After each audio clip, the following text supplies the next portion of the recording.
The emergency beacon tore through subspace like the scream of a dying god, carrying with it the desperate prayers of the doomed. Dr. Emma Rodriguez felt her stomach lurch as another explosion sent tremors through the research vessel *Peaceful Dawn*. The lights flickered overhead, casting eerie shadows across the science bay where she'd been peacefully cataloging alien plant samples just minutes before. Now she was staring death in the face. Her workstation sparked violently, sending acrid smoke curling toward the ceiling, as hands flew across the emergency controls, trying to reroute power to life support.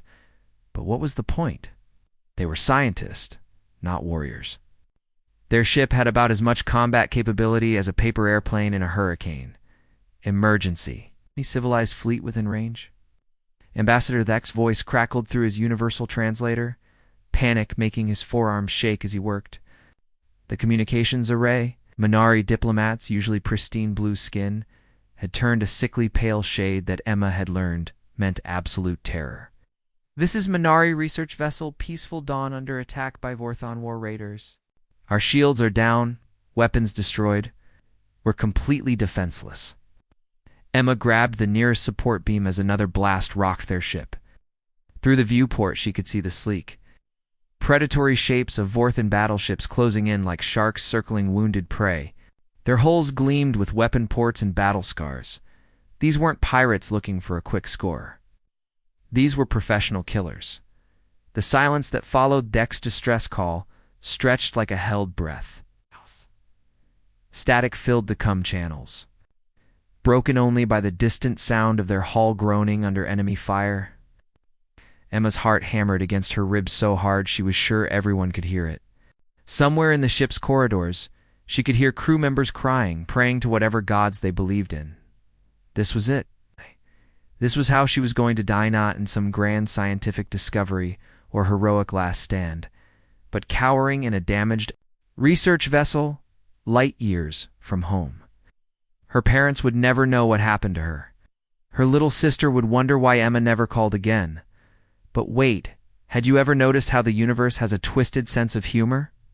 Just when things look absolutely hopeless, when you're ready to write your own obituary, something impossible happens. A voice cut through the chaos like a blade through silk, cold, calm, and utterly human. Minari vessel. Ow. This is Admiral Jake Thompson of the Terran Defense Fleet. We're inbound. Hold tight. The words hit the bridge like a physical blow. Thek's large, luminous eyes went wide with a different kind of horror, the kind you feel when you realize you've just called upon demons to save you from wolves. The Deathworlders? His translator barely managed to process the whispered words. The humans? Emma felt a chill run down her spine that had nothing to do with the failing life support. She'd heard the stories to whispered legends that spread through civilized space like wildfire. Tales of a species that had clawed its way up from a hellworld so brutal that simply surviving childhood turned you into a apex predator. A race that had evolved not just to fight their environment, but to thrive in it. To find joy in conquest and violence. Every alien child knew the bedtime stories about Earth, a planet where the weather could kill you, where the very air was poisonous to most species, where predators hunted in packs, and even the plants had developed weapons. And from this nightmare world had emerged humanity, beings who looked almost civilized until you saw them fight. How long? Emma whispered into the comm, her voice barely audible above the sound of their dying ship. The response was delivered, with the casual tone of someone discussing the weather. 15 minutes. Try not to die before we get there. 15 minutes. Emma glanced at the tactical display where Vorthon ships were positioning themselves for boarding. The enemy had stopped firing. They wanted prisoners, not corpses. Slaves were more valuable than scrap metal, after all. But 15 minutes might as well have been 15 hours. The comm line went dead with a sharp click, leaving behind only the ominous hum of Vorthon engines drawing closer. Are you? Through the viewport, Emma could see the enemy ships moving with predatory patience. They knew their prey was helpless. They could take their time, savor the hunt. They turned to Emma with terror written across his alien features. Do you understand what we've done? His forearms gestured frantically. We've called upon the galaxy's most feared predators. Stories say humans don't just fight, they hunt. They don't just win, they destroy everything that threatens their pack. Emma stared out at the approaching Vorthan fleet, then back at the small chronometer counting down from 15 minutes. Her scientific mind tried to calculate their chances of survival. The math was not encouraging, but here's the thing about humans that the rest of the galaxy never quite understood. They weren't just predators. They were something far more dangerous than that. They were predators who had learned to love. The question now wasn't whether they would survive the next 15 minutes. The question was whether the Vorthans would survive what was coming after. Captain Drex of the Vorthan raiding pack allowed himself a predatory smile as he watched the crippled research vessel drift helplessly in the void. The peaceful dawn looked like a wounded bird with a broken wing, pathetic, defenseless, and utterly at his mercy. His reptilian features twisted with satisfaction as he imagined the credits flowing into his accounts. These soft-skinned researchers would fetch premium prices in the Outer Rim slave markets. "Boarding pods ready, Captain," his weapons officer reported with eager anticipation. The crew could practically smell the profit already. After months of hunting through empty space, they'd finally found something worthwhile. Drex leaned back in his command chair, savoring the moment. This was what he lived for: the hunt, the capture, the sweet taste of victory over lesser species. The Minari were particularly valuable as slaves. Their forearms made them excellent laborers, and their naturally docile temperament meant they rarely fought back. It was almost too easy. But you know what they say about things that seem too easy, right? The universe has a way of reminding you that you're not as smart as you think you are. "Sir," the sensor officer's voice suddenly cracked like thin ice under pressure. The young Vorthan's scales had gone pale and his clawed hands trembled over his controls. Multiple contacts dropping out of hyperspace. I'm reading human signatures." The words hit the bridge like a physical blow. Every conversation stopped mid-sentence. Every breathing apparatus went silent. The only sound was the low hum of weapons, charging weapons that suddenly seemed woefully inadequate. Drex felt his confident smile freeze on his face and slowly melt away like ice in a furnace. Humans here? That wasn't possible. This was supposed to be a routine raid in neutral space, far from any major shipping lanes or military patrol routes. The odds of encountering human forces were astronomical. Every Vorthan in the galaxy knew the stories about Earth's children. They were whispered in the darkest corners of space stations, told around campfires on frontier worlds, and used by parents to frighten disobedient younglings into compliance. Humanity wasn't just another species. They were a force of nature. Given consciousness and starships, the legends painted humans as beings forged in the fires of a hell world so brutal that it made other predator species look like gentle herbivores. While most civilized races had evolved on peaceful garden worlds with stable climates and abundant resources, humans had somehow managed to thrive on a planet that was actively trying to kill them every single day. Earth, according to the stories, was a nightmare realm where the weather could freeze you solid or cook you alive, where the very ground could split open and swallow entire cities, where massive storms could level forests and floods could reshape continents. The planet's gravity was so crushing that most species couldn't even walk on its surface without mechanical assistance, and from this hellish crucible had emerged humanity-living weapons wrapped in deceptively soft flesh. Predators who had learned to find joy in violence and take comfort in chaos. "How many ships?" Drex demanded, though his voice had lost all its earlier confidence. His claws dug into the armrests of his chair, leaving deep gouges in the metal. The sensor officer's voice was barely a whisper. 23 vessels, sir. All showing Dreadnought-class signatures. Drex felt his blood turn to liquid nitrogen in his veins. 23 ships. For a simple rescue operation? The math didn't add up, and that terrified him more than anything else. Civilized species operated with efficiency and economy. They sent 1 or 2 ships for a rescue mission. It'd be 3 if the situation was particularly dangerous. Only apex predators moved in massive hunting packs. Only Deathworlders brought such overwhelming force to what should have been a straightforward operation. This wasn't a rescue fleet, this was a war pack. But here's where Drex made his fatal mistake. Instead of ordering an immediate retreat, instead of cutting his losses and running for the nearest hyperspace jump point, his pride got the better of him. Maybe it was the thought of all those lost profits, or maybe it was the humiliation of being scared off by a bunch of mammals from a backwater world. "Continue the attack," he ordered desperately, his voice rising to a near shriek. "We finish this before they can intervene. All ships, focus fire on the research vessel. We take our prizes and run." His crew stared at him like he'd lost his mind. Had he? Maybe. But Drex was committed now. He'd built his reputation on never backing down from a fight, never showing weakness in front of his subordinates. How could he maintain control of his raiding pack if word got out that he'd run from a bunch of soft-skinned humans? The Vorthan ships opened fire on the helpless research vessel, their plasma cannons lighting up the darkness of space with deadly beauty.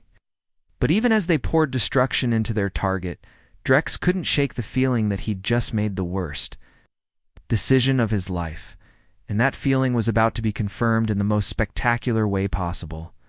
The sensor alarms screamed like banshees as reality tore open around them. Space itself seemed to bend and twist as 23 massive shapes materialized from hyperspace with the precision of a military drill and the menace of circling sharks. The human fleet didn't just arrive, it manifested like avenging demons, summoned from the deepest pits of hell. Their ships were dark, angular things that looked less like vehicles and more like weapons given form. Each one bristled with gun ports and missile tubes, their hulls scarred by countless battles. Drex stared at the tactical display in horror as the human formation spread out around, his raiding pack with the methodical patience of experienced hunters. They weren't rushing in with reckless abandon like most species would. They were taking their time, positioning themselves with the calm confidence of predators who knew their prey had nowhere to run. The question now wasn't whether Drex would get his prize. The question was whether any of his ships would survive the next few minutes. The Terran fleet materialized from hyperspace like death itself taking physical form.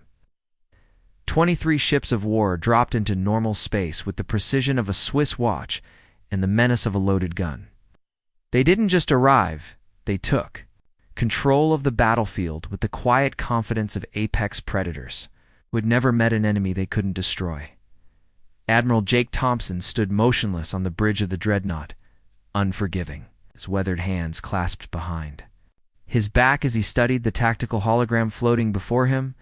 The man looked like he'd been carved from granite and then aged by decades of hard decisions and harder battles. A jagged scar ran from his left temple to his jaw, a souvenir from the Centauri uprising where he'd earned his reputation as the galaxy's most feared military commander. His steel-gray eyes moved across the display with the methodical patience of a surgeon examining a patient. Every enemy ship's position, every weapon signature, every possible escape route, he cataloged it all in seconds.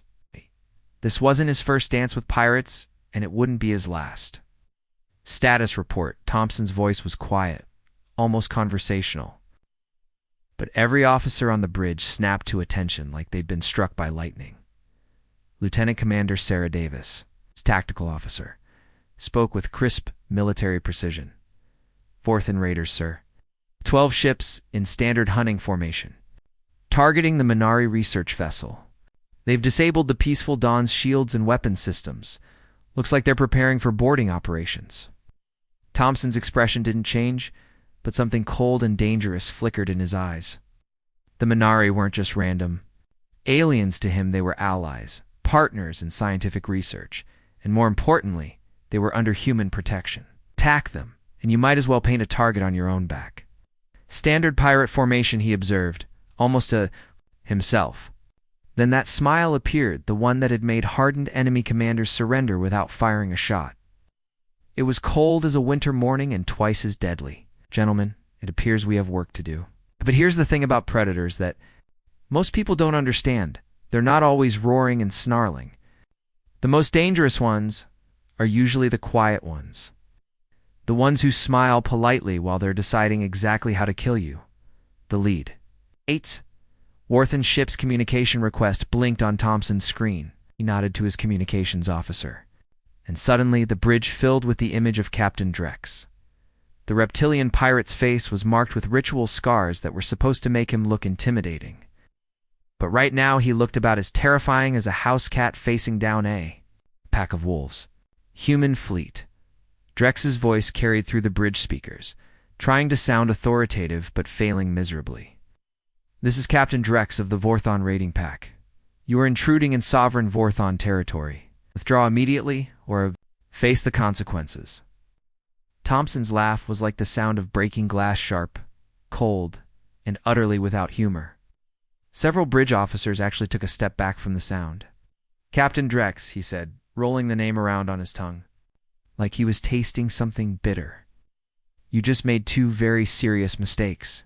The Vorthon captain's scales shifted color slightly, a sign of nervousness that Thompson had learned to recognize during his years fighting in the Outer Rim Wars.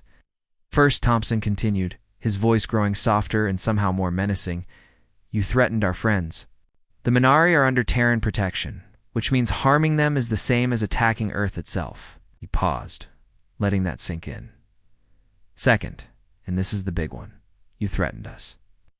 Thompson turned to his weapons officer, Commander Marcus. Webb, a grizzled veteran whose hands had been steady through more battles than most people could count. Marcus, launch all fighters. Target their engine, Sci. Want some of these pirates alive for questioning. The galaxy needs to know what happens when you mess with our allies. Could almost hear Drex's composure cracking through the comlink. You dare challenge the might of the Vorthon Empire? He snarled. But his voice shook like a leaf in a hurricane. Thompson's response was delivered in a tone so quiet that everyone on both bridges had to strain to hear it. No. Captain, I'm not challenging your empire. His smile grew wider, showing teeth. I'm about to show you exactly why the galaxy calls us Deathworlders. The screen went black as Drex cut the connection. Within seconds, the Vorthon ships opened fire, their plasma cannons lighting up space with deadly rainbow arcs of energy. It was a desperate move, like a cornered animal lashing out at its predator. They knew they were outgunned, outmanned, and outclassed, but sometimes pride makes you do stupid things. The human response was swift, calculated, and absolutely merciless. All ships execute pattern Delta 7, Thompson commanded, his voice carrying across the fleet's command frequency. Show them what happens when you threaten the pack. What followed wasn't a battle in any traditional sense. It was a masterclass in coordinated violence. The human ships moved like they were extensions of a single mind, each vessel knowing exactly where the others would be, when they would fire, and how to maximize the devastating effect of their combined firepower.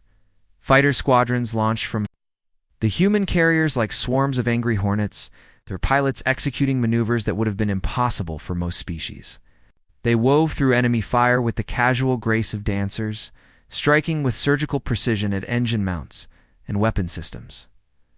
The larger human ships didn't just fight, they hunted, used the debris from damaged Vorthon vessels as improvised kinetic weapons. They coordinated ramming attacks that would have been suicidal for any other species but were just another Tuesday for beings raised on a world where everything was trying to kill them. But perhaps the most terrifying thing of all was the sound coming from the human cum channel's laughter. The humans were actually enjoying themselves. The question now wasn't whether the Vorthons would escape. The question was how many of them would survive long enough to spread the word about what happens when you threaten humanity's friends. What erupted in the darkness of space wasn't a battle, it was a symphony of destruction conducted by masters of warfare. The human fleet moved like a living organism, each ship a deadly cell in a larger predatory creature that had awakened with one purpose: to demonstrate why threatening their allies was the last mistake you'd ever make. Dr. Emma Rodriguez pressed her face against the viewport of the damaged, peaceful dawn, her scientific mind struggling to process what she was witnessing. She'd studied warfare in theoretical terms, read about ancient human conflicts in dusty academic journals, but nothing had prepared her for this raw display of coordinated violence. Human fighters poured from their carriers like a swarm of metallic wasps, each pilot pushing their craft through maneuvers that should have been physically impossible. They twisted and rolled through Vorthon plasma fire with movements so fluid they seemed choreographed. But this wasn't a dance, it was a hunt. And every human pilot moved with the lethal grace of a predator that had never known defeat. Jessica Park, Calcine Viper, rolled her fighter into an impossible corkscrew spin, threading the needle between two Vorthon missiles while simultaneously locking onto an enemy engine mount. Her targeting computer screamed warnings about stress limits and structural integrity. But she just laughed, a sound that would have chilled the blood of any sane person listening. Viper 1 to Hammer Squadron, her voice crackled across the channels with barely contained excitement. Oh, I've got 3 bandits on my tail, and they're really starting to annoy me. Anyone want to help me teach them some manners? The response came from Captain Mike Torres in Viper 7. On my way, Jess. Try to save some fun for the rest of us. Emma's hands trembled as she watched these human pilots treat Mortal Kombat like some kind of deadly game. They were joking, laughing, calling out targets to each other like they were playing some elaborate sport where the stakes just happened to be life and death. But it was the larger ships that truly demonstrated the terrifying evolution of human warfare. The Dreadnought, unforgiving, moved through space like a predatory shark, its massive bulk somehow managing to exhibit an almost graceful lethality. When a damaged Vorthon cruiser tried to ram it in a desperate suicide attack, the human ship didn't dodge, turned into the collision, using its reinforced bow to split the enemy vessel in half while barely registering the impact. Did you see that? Emma whispered to Ambassador Thek, who was huddled beside her, all 4 arms wrapped around his trembling body. Humans don't just build war machines, Thek replied in a voice thick with terror and awe. They build them to reflect their nature. Those ships aren't just weapons, they're extensions of the human soul. And what a soul it was. Emma watched in fascination as human vessels employed tactics that would have been considered war crimes by civilized species. When the Retribution found itself surrounded by 3 Vorthon raiders, it didn't try to escape. Instead, it grabbed chunks of debris from a destroyed enemy ship with its tractor beams and hurled them like cosmic fastballs, turning scrap metal into kinetic weapons that punched through Vorthon armor like tissue paper. But here's what really separated humans from every other species Emma had studied. They didn't just adapt to chaos. They thrived in it. While other races would panic when their carefully planned strategies fell apart, humans seemed to get more creative, more dangerous, more absolutely terrifying. The cruiser Relentless demonstrated this when its main weapons went offline after taking a direct hit.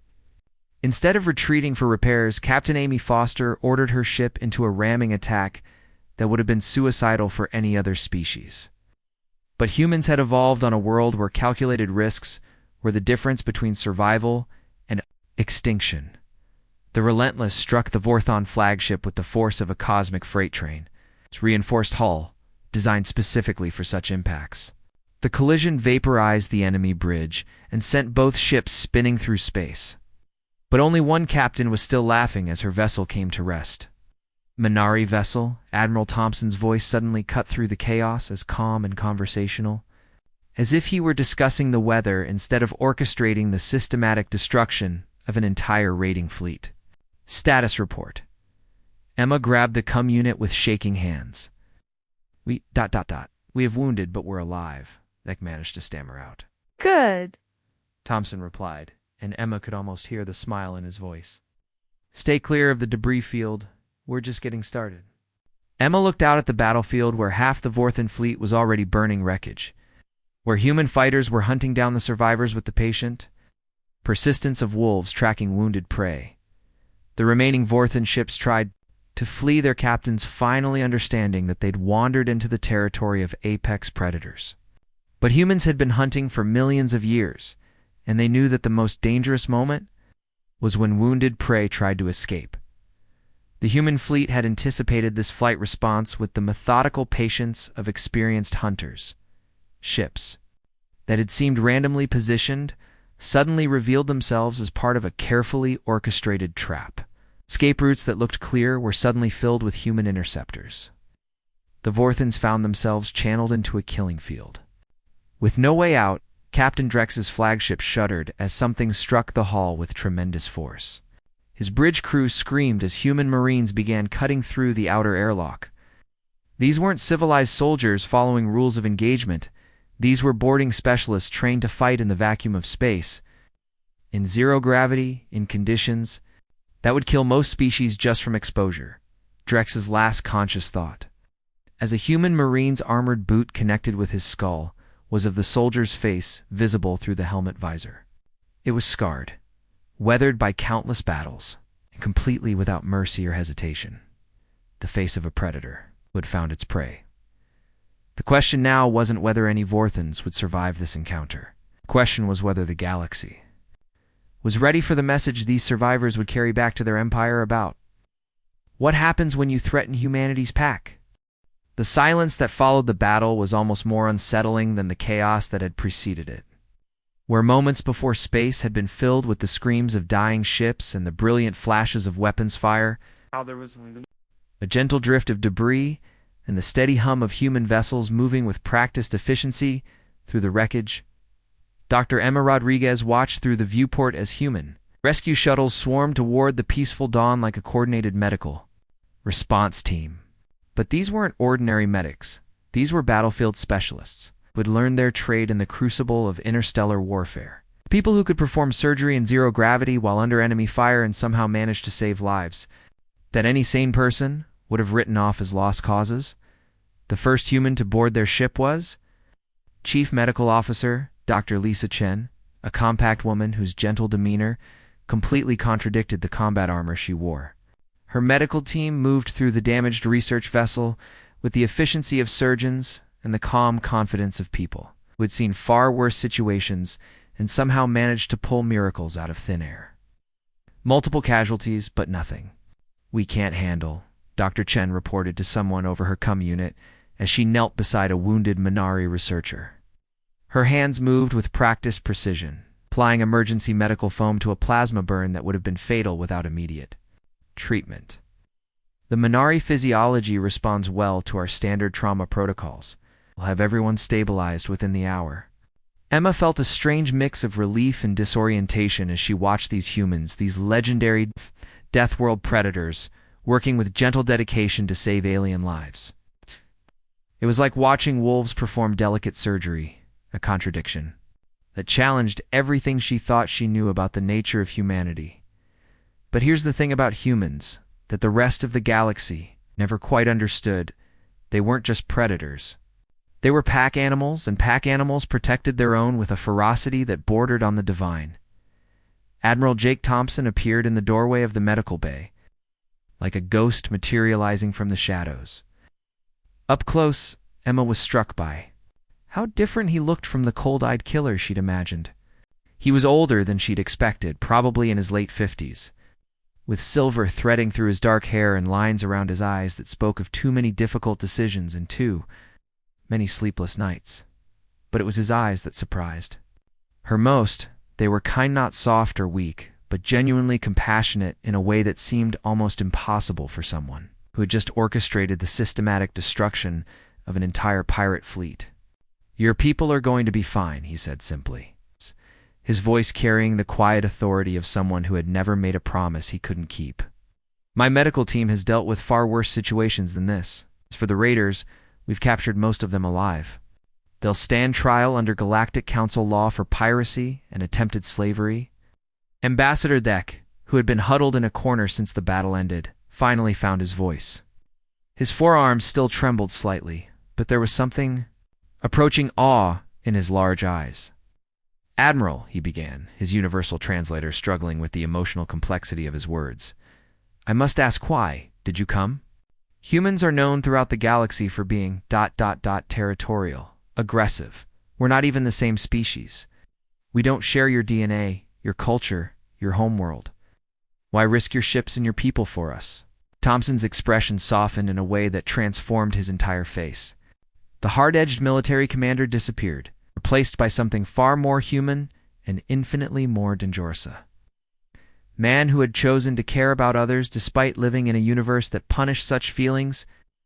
"Ambassador," he said, settling into a chair beside Deck's medical bed, "you're absolutely right about humans being territorial. We are.